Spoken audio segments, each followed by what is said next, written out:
gentleman from Texas, Mr. Crenshaw. Thank you, Mr. Chairman. Thank you all for being here. Good to see many of you again, and thank you for enduring 2 long days. I will note I always use fire emojis when I see terrorists getting killed. And I want to talk about cartels. This is a subject that is near and dear to my heart. I've been investigating it thoroughly for the last couple of years, and I'm glad to see that it's mentioned in all of your opening statements. I mentioned it at the very beginning of the threat assessment.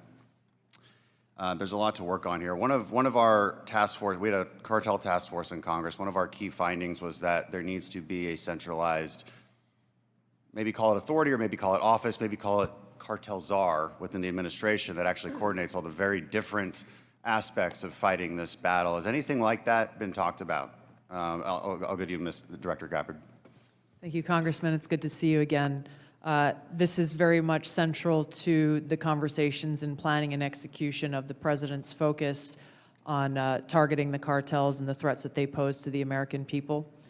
Homeland security task forces are being set up that include across the government integration.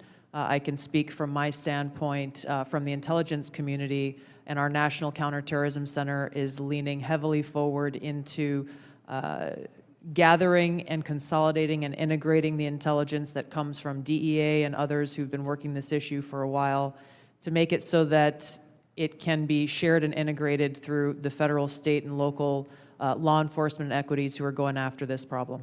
Yeah, we'll talk a lot more about that exact thing in closed session, but at a higher level, our recommendation is there needs to be someone at a much higher level that coordinates state, DOD, CIA, FBI, Homeland. It's a massive problem, one I'm all too familiar with. Director Patel, the FBI is tasked with working foreign corruption charges. In the past administration, the FBI told me they actually don't focus on Mexico very much because now in their defense, they say the reason is because they won't get anything out of it because they don't have a cooperative government to work with. I think a lot has changed. Do I have your commitment that we will at least start following up on those because the judiciary system in Mexico is a key component in our failures to address the cartels? You do, Congressman. Apologies for not getting back to you sooner. You're good. I appreciate it. I also want to ask you that the FBI has disrupted an alarming number of terrorist attacks in the last 2 years. Great on the FBI for doing that. I don't think many Americans realize how good the FBI has been at this.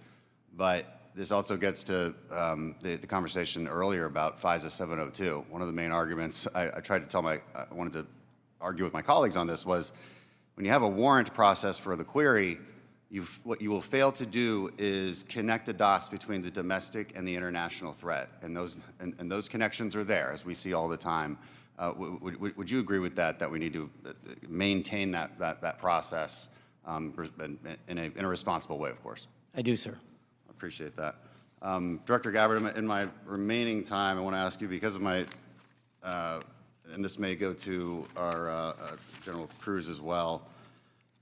Because of my work on energy and commerce, we have an issue there with broadband spectrum auctions, and of course this affects our intelligence community in a very large way, and our DoD.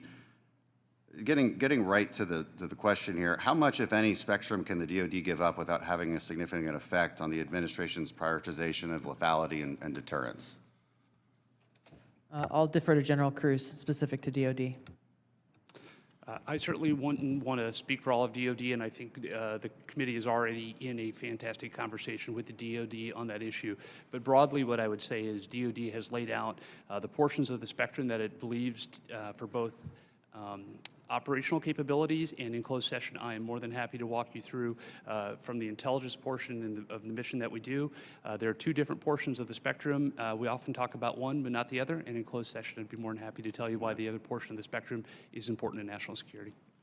Sure, and the details are obviously classified, but we can talk about X and S spectrums and get a better idea for the public about, because the public would benefit from telecom having the ability to use some of these. When we look at 5G networks, 6G networks, so it's a conversation that we need to have. and a much longer time to do so, which I've run out of. So I yield back. Thank you. Gentleman yields. Dr. Barra.